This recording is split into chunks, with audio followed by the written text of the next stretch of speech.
नमस्कार. सुदगिल संवाद आंबट गोड या चॅनलमध्ये आपणा सर्वांचे हार्दिक हार्दिक स्वागत. या चॅनलची निर्मितीच मुळात कल्याण डोंबिवली परिसरातील नामवंत व्यक्तींचा प्रवास आणि त्यांची वाटचाल आपणापर्यंत पोहोचवणे हा आहे. चला तर मग आजच्या या गप्पांना आपण सुरुवात करूया. दरवेळेसच आपण एखाद्या कर्तृत्ववान अशा व्यक्तिमत्वाचं आपण इथे सादरीकरण करत असतो. त्यांच्या ज्या काय जीवनातल्या पाऊलवाटा आहेत त्यांचा सगळा आपण आढावा घेत असतो. तर असाच आज आढावा घेताना एक मला स्टोरी आठवते की दोन मित्र असतात. ती दोन्ही मित्र त्यापैकी एक असतो तो IT क्षेत्रातला नामवंत आणि दुसरा असतो तो MBA केलेला. हे दोनही मित्र एक 15 ते 20 वर्ष जॉब करतात आणि नंतर दोघांचं ठरलं होतं काय माहिती आहे का, दोघेही जण आपल्या जॉबला राजीनामा देतात आणि मग सुरू करतात एक उद्योग. आणि त्या उद्योगालाच आज आपण भेटायला चाललेलो आहोत आणि त्यांच्याकडूनच जाणून घेऊया या उद्योग क्षेत्रामध्ये त्यांनी कसं काय पाऊल ठेवलं आणि आज ते या उद्योगामध्ये कसे काय सक्सेसफुल झाले हे त्यांच्या तोंडूनच पाहूया. येत आहे ना मग चला. की जी मराठी जोडी आहे आणि त्यांनी उद्योजकात या क्षेत्रामध्ये आपलं पाऊल ठेवायला सुरुवात केली, त्यांच्याकडनं आपण माहिती घेऊया. हे आहेत रवींद्र दुर्वे आणि हे आहेत निलेश ओझरकर. मला सांगा पहिल्यांदा तुम्ही दोघांनी की फ्रोझन फूड म्हणजे काय आमच्या सगळ्या श्रोत्यांना. फूडमध्ये दोन प्रकार असतात. एक प्रकार म्हणजे ॲम्बियंट एन्व्हायरमेंट, म्हणजे जे रूम टेम्परेचरला जे आपण घरात बनवतो त्याला ॲम्बियंट टेम्परेचर म्हणतात. ते साधारणपणे 80 डिग्रीला प्रॉडक्ट कुक केले जातात आणि आपण घरामध्ये भांड्यामध्ये झाकून ठेवतो. दुसरा प्रकार जो असतो जो इंडस्ट्रियल यूजसाठी केला जातो त्याला म्हणतात फ्रोझन फूड. फ्रोझन फूडमध्ये इतकाच फरक असतो की जसं आपण ॲम्बियंटला ते कुक करतो 80 डिग्रीला शिजवतो, तेच पदार्थ इमिजिएटली त्याचं टेम्परेचर खाली आणण्यासाठी ब्लास्ट फ्रीज केले जातात. ब्लास्ट फ्रीज म्हणजे एक प्रकारचा डीप फ्रीजर असतो, त्याच्यामध्ये त्या प्रॉडक्टचं तापमान 80 डिग्रीवरनं -18 किंवा त्याच्या खाली ते प्रॉडक्ट आणलं जातं. त्याचा उद्दिष्ट असं असतं की त्याच्यामध्ये मायक्रोबायल ग्रोथ होऊ नये, टोटल प्लेट काउंट वगैरे वाढू नये आणि त्याची पोषण मूल्य तशीच्या तशी राहावी ह्या उद्देशाने, म्हणजे त्याचा पोत म्हणा, रंग म्हणा वगैरे हे तसंच राहावं त्याकरता ती स्टोअर केली जातात. तर हा मूलभूत फरक आहे.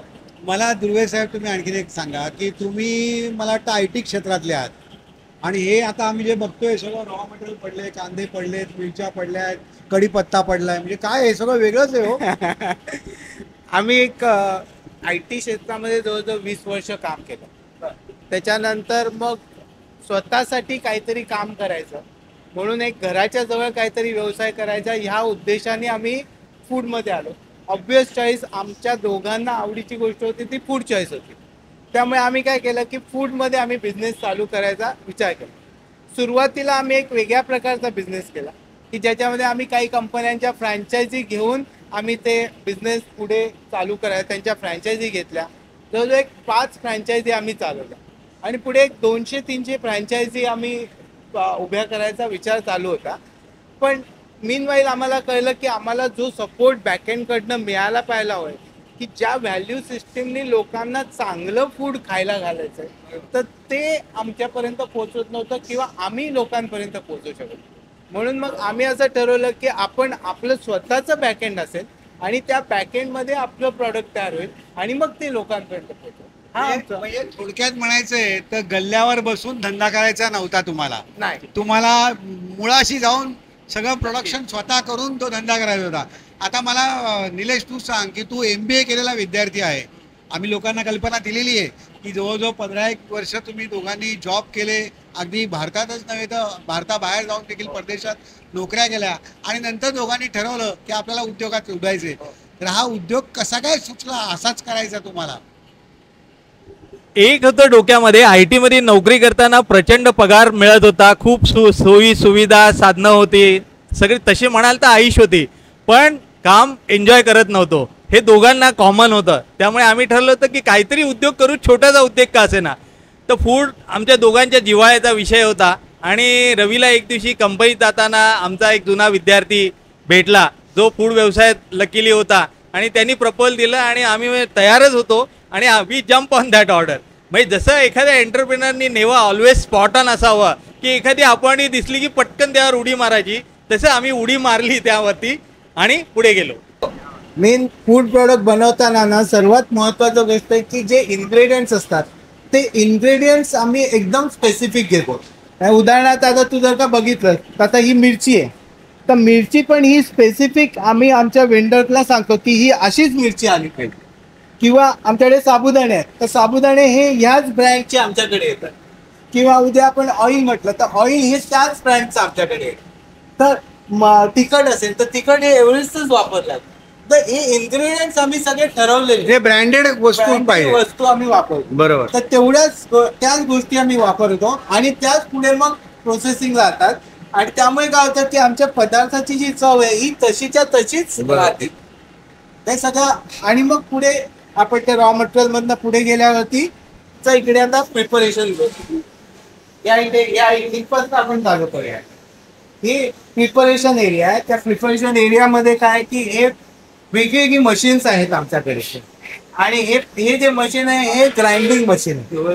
याच्यामध्ये आपण आल्याचं ग्राइंडिंग केलं आणि ते एकदम इथे जर का बघितलं तर तुम्ही आलं एकदम साफ करून ठेवलेलं दिसेल तुम्हाला. हे आलं याच्यामध्ये टाकलं जातं आणि ही अशी त्याची पेस्ट तयार केली आहे आणि ती मग आपण आपल्या प्रोसेसिंग मध्ये वापरली जाते. आता हे दुसरं जे मशीन आहे म्हणजे आता वापरात जरी नसलं तर हे मशीनचा वापर जो आहे तो आपण हे मशीन याला म्हणतात पल्पर म्हणतात. त्याच्यामध्ये काय असतं की मध्ये ती जाळी लागते, ते जाळी जाते आणि तिथनं जेव्हा आपण मटेरियल टाकतो तर त्याचा पल्प फक्त या इथनं बाहेर येतो. या इकडे या साईडला आला तर या इथनं तो पल्प बाहेर येतो आणि मधल्या साईडने त्याचा बाकीचा जो चोथा असतो तो बाहेर येतो. म्हणजे आपण कैरी पल्प असेल किंवा इमलीची चटणी असेल तर त्याच्यासाठी आपण त्या गोष्टी वापरल्या. त्याचं हे जे आहे हे आपलं ग्राइंडिंग मशीन आहे, याला मिक्सर म्हणतात. टिपिकली हे मीठ मिक्सर म्हणून आहे, पण आपण याचा वापर मिरच्या ग्राइंड करण्यासाठी वगैरे वापरतो. इथे सगळं ग्राइंडिंग केलं. त्याच्यानंतर पुढे आता सध्या एक मॅन्युअली यांचं कांदे कापण्यासाठी आपल्याकडे कोणतंही मशीन नसतं, तर कांदे कापणं हे मॅन्युअलीच काम केलं जातं. त्याच्या कांदे कापताना सगळ्यांचे डोळे चणचणत असतात. डोक्यावर काय उपाय काढला का? ते डोक्यावर ठेवतात ना काहीतरी असं चाल ठेवतात. नाही पण आता बघितल्यानंतर आता झोंबत नाहीये, कारण हा कांदा आहे ना, हा कांदा वेगळा आहे. अच्छा. हा त्याच्यातही प्रकार आहे. त्याच्यातही प्रकार आहे. हा ओतूरचा कांदा आहे, हा कमी झोपतो. जर का तुम्ही नाशिक साईडचा कांदा घेतला तर तो तिखट असतो आणि तो जास्त झोपतो. त्यामुळे आता तो एवढा झुमणार नाही. हे आता हे पोटॅटो पिलर आहे. इथे पोटॅटो याच्यामध्ये टाकले जातात. एका वेळेला 10 किलो पोटॅटो असतात.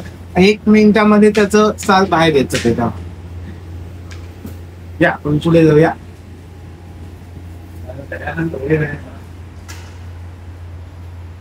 हे इथे आता ते जे प्रिपरेशन झालं असेल तर ते इथे आपला हे ऐकतात. हा प्रिपरेशन झालं, त्याची पेस्ट झाली तयार की हे इथे त्याचं कुकिंग केलं. तर आता हा बटाटा वड्याचा मसाला आहे, तर याचं इथे कुकिंग झालेलं आहे. ही कढई आहे, ही गोल गोल फिरते. मी जस्ट एका लावून दाखवतो. ही कढई गोल गोल फिरते, खालती त्याला गॅस असतो आणि त्या गॅस वरती त्याचं कुकिंग केलं असतं. गॅस आता बंद आहे.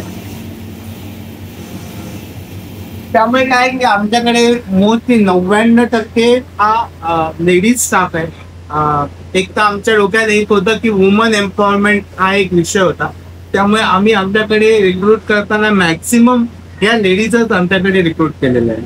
तर त्यांना कमीत कमी त्रास व्हावा म्हणून आम्ही या अशा प्रकारच्या कड्या घेतलेल्या. त्याच्यानंतर इथे काहीतरी आपण कुकिंग बिकिंग स्टीमिंग वगैरे कशी असतात त्यासाठी आपण हे कुकर वापरले जातात. मग तो मसाला इथे बाहेर आला इकडे की असा तो त्या ह्याच्यामध्ये तो पेस्ट पिलर मध्ये टाकला जातो. त्या पेस्ट पिलर मध्ये टाकून मग तो पॅकिंग केलं जातं. म्हणजे एक एक बालद्या त्याच्यामध्ये टाकतात आणि नंतर मग द्रुपदही अगदी द्रुपद आहे. तर मी ते दाखवत तुम्हाला कसं पॅकिंग केलं जातं.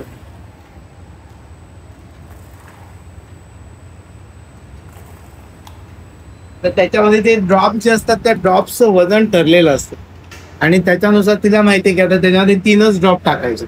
तर ते 3 ड्रॉप टाकल्यावरती तेवढं वजन येते, ते वजन एकदा चेक केलं जातं आणि मग ते इकडे सिलिंग केलं जातं.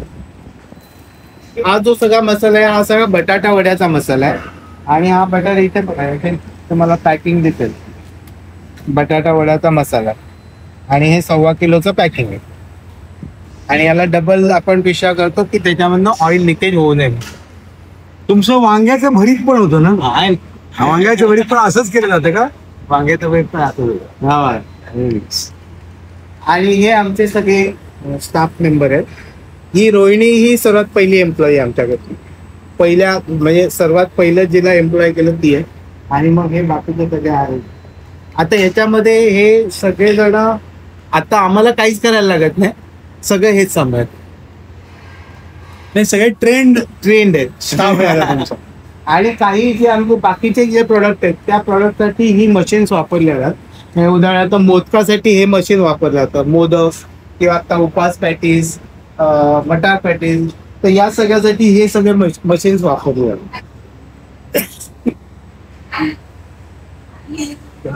एक व्हिडिओ आहे माझ्या लाईव्ह करता, चालेल ना? पाठवून दे. लाईव्ह पाठवून दे मस्त. तो एडिट करायला मी हे करतो. अशी 3 मशीन. आणि ते जे आहे मशीन, हे मशीन आहे ते प्रेस मशीन आहे. हे ऍक्च्युली भाकरी मशीन आहे. तर त्या भाकरी मशीनच्या ऐवजी आपण हे थालीपीठ प्रेस करणं किंवा साबुदाणे वडे प्रेस करणं त्याच्यासाठी आपण वापरलं जातं.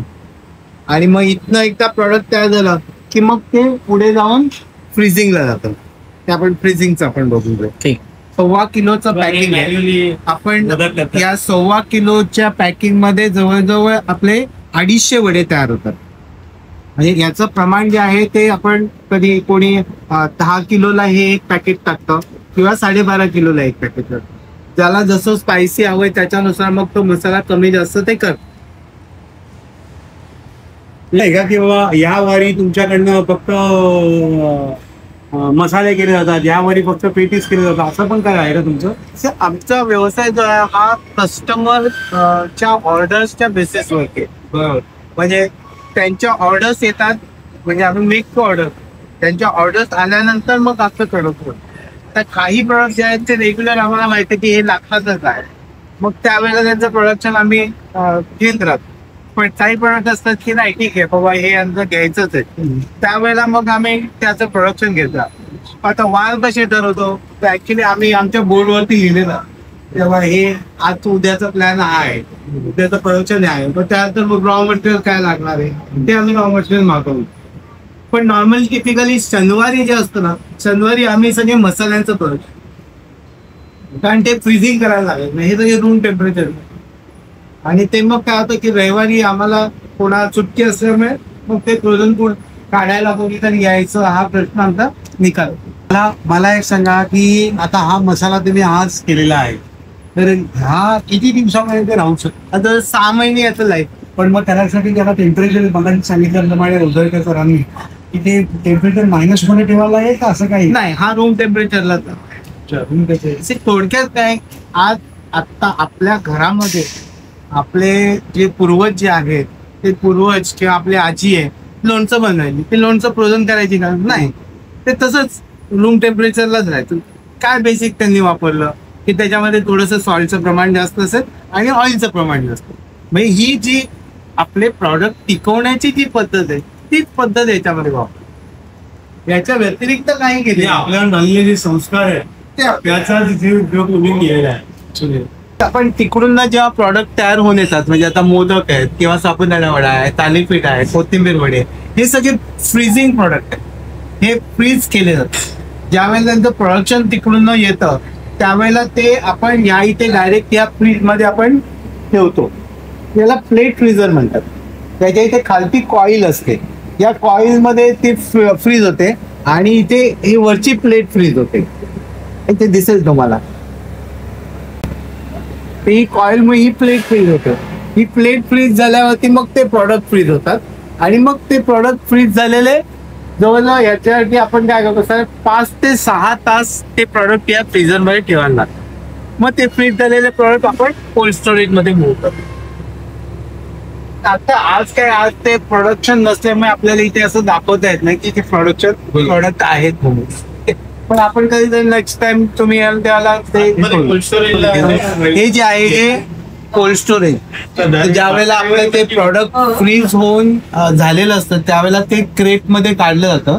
ते क्रेट मध्ये काढून मग आपण या इथे कोल्ड स्टोरेजला आपण ठेवलं. तर इथे लाईन आहे. इथे एकदा एक चक्कर मारून घेऊया मग आपण पुढे जाऊ. तर हा जो आहे हा एरिया अँटी चेंबर आहे. या इथे ऍक्च्युली प्रोडक्टचं पॅकिंग केलं जातं. म्हणजे हे अशा प्रकारचे बॉक्स असतात त्या बॉक्स मध्ये हे पॅकिंग केलं जातं आणि हे पॅक केलेले प्रॉडक्ट जे असतात ते आतमध्ये आपण हे इथे कोल्ड स्टोरेज या कोल्ड स्टोरेज मध्ये ठेवले जातात. तर इथे हे सगळं कोल्ड स्टोरेज मध्ये सगळे प्रोडक्ट आहेत. कोल्ड स्टोरेज सगळ्या प्रकारचे. आता इथे जर का बघितलं तर हे साबुदाणे वडे आहेत. त्याच्यानंतर पुढे जर का बघितलं तर उपास पॅटीस आहे. त्यानंतर मोदक आहेत. मोदकांचे बॉक्स दिसतात. त्यानंतर इकडे थालीपीठ दिसतात. इथे उपास थालीपीठ दिसतात. तर हे ऍक्च्युली उपासाच्या पुऱ्या आहेत. तर त्याचं अजून पॅकिंग बाकी आहे. ते पॅकिंग झालं की मग ते बॉक्स मध्ये टाकले जातील. त्यानंतर इकडे खालती जर का बघितलं तर हे उपासाचे दहीवडे आहेत. तर ते दहीवडे नंतर मग ते पॅक केले जातील पिशवीमध्ये आणि बॉक्स मध्ये टाकले जातात. तर अशा प्रकारे इथे सगळं पॅकिंग केलं आहे आणि इथे आपल्याला जास्त वेळ उभं राहता येणार नाही. ते -18 डिग्री. पण ह्याच्या बरोबरच मला एक सांगा की आता इथे चटण्या पण दिसतायत आम्हाला. हो. मग त्या चटण्या सुद्धा तुम्हाला कोल्ड स्टोरेजला ठेवाव्या लागतात का? नॉर्मली नाही. हे आपण रूम टेम्परेचरलाच आपण मेंटेन करतो. अच्छा. मग त्याच्यामध्ये असे काय इन्ग्रेडियंट आहे की बाबा जे ते राहू शकतात आता? आता ही जी इमली चटणी जी असते, आता काही जे प्रोडक्ट आहेत आपल्याकडे की साधारणतः ज्याच्यामध्ये आपल्याला माहितीये की हे खराब होऊ शकतात. तर हे खराब होऊ नये म्हणून आज जर का आपण घरात पण आपण एक सोडियम बेन्झोएट म्हणून आपण वापरतो थोड्या प्रमाणामध्ये की आपल्याला ते प्रोडक्ट आहे. तर ते सोडियम बेन्झोएट आपण त्याच्यामध्ये थोडंसं वापरतो. तर त्याचा तुमच्या शरीरावरती कोणताही अपाय होत नाही हे आम्हाला माहिती आहे. त्यामुळे ते थोडंसं आपण ते प्रॉडक्ट टिकवण्यासाठी वापरलं. आता आपण तुम्हाला 365 डेज कैरीपणा हे आमच्याकडे अवेलेबल असतं. ज्यावेळेला कैरीचा सीझन असतो त्यावेळेला आपण ते त्याचा कैरीचा पल्प आपण काढून ठेवतो आणि तो फ्रीज करून ठेवून देतो कोल्ड स्टोरेजला. आणि मग ज्या वेळेला लोकांची मागणी असते की आम्हाला आज कैरीचं पण पाहिजे किंवा आम्हाला एवढे कॅन पाहिजे तर त्यावेळेला तो पल्प फ्रीजनं आपण मागवतो. त्याचं या जार मध्ये साधारण किती तो आहे? 5 लिटरचा जार. 5 लिटरचा आहे आणि या 5 लिटर मध्ये ह्याच्यात 4 पट कैरीपणा बनतो. म्हणजे जवळजवळ 20 लिटर कैरीपणा ह्याच्यामधनं बनतं आणि हे रूम टेम्परेचरला. त्याला काही याची आवश्यकता काही गरज नाही कारण त्याच्यामध्ये शुगर असते. मेन आपल्याकडच्या ज्या बेसिक फर्स्ट जे क्लास जे प्रिझर्वेटिव्ह आहे ते साखर आहे, मीठ आहे, तेल आहे. या सगळ्या आपल्या क्लास 1 प्रिझर्वेटिव्ह आणि नॉर्मली आपण घरात पण त्या गोष्टी वापरतो. फक्त आपण त्याचा अभ्यास करत नाही. ते तसं आजीने मुरांबा वगैरे मुरांबा आपण किती वर्षानुवर्ष असतो त्याच्यामध्ये शुगर जास्त असते म्हणून तो टिकतो. तर आपल्या आजी हुशार होत्या. आपण त्या पिढीला देत गेलो. संस्काराचा अभाव असल्यामुळे सगळ्या परिणाम आपण समोरचं पण कोल्ड स्टोरेज बघूया. तर ह्याच्यामध्ये ना महत्वाची गोष्ट ही असते की वरचं जे टेम्परेचर आहे ना -21 हे जे आहे ना हे कोल्ड स्टोरेजचं टेम्परेचर आहे. ज्यामुळे ही फ्रोझन स्टेटमध्ये स्टोअर प्रोडक्ट राहतात आणि ज्याच्यामुळे त्याची पोषण मूल्य आणि इतर घटक मेंटेन राहतात. हा त्याचा उद्देश आहे. त्यामुळे ही जी फ्रोझन फूडच्या साखळ्या ज्या आहेत किंवा जे ते या व्यवसायात असतात त्यांच्याकडे हे अशा रीते टेम्परेचर एन्व्हायरमेंट असतं. तसेच हे जे हॉटेल जी काही लोक आमची प्रोडक्ट्स वापरतात त्यांच्याकडे अशा सारे ते हे वातावरण त्यांच्याकडे असतात. म्हणजे त्यांच्याकडे फ्रीज असतात. आमच्याकडे हे मोठ्या टाईपची घरं आहे. बरोबर. वॉक इन फ्रीजर म्हणतात. यस. हे दुसरं कोल्ड स्टोरेज आहे. इथे आपण तसेच म्हणजे इकडून ती कपॅसिटी कमी पडायला लागली म्हणून आम्ही हे दुसरं नवीन कोल्ड स्टोरेज तयार केलं. तर इथे पण आता हे बघितलं तर हे उपास पॅटीस आपण क्रेट मध्ये काढून ठेवलेले आहेत. हे नंतर मग पॅकिंग केलं आहे. तिथे जर का बघाल तर इथे पियुष आहे, हे पियुष पण आपण फ्रोझन करून ठेवतो. त्यानंतर बटाटा सुकी भाजी आहे. त्यानंतर तिकडे मिसळ आहे, मिसळचं लेबल दिसते ते. पावभाजी पण इथे दिसते. हा, इथे पावभाजी. या इकडे आलात तर तुम्हाला इथे वांग्याचं भरीत दिसेल.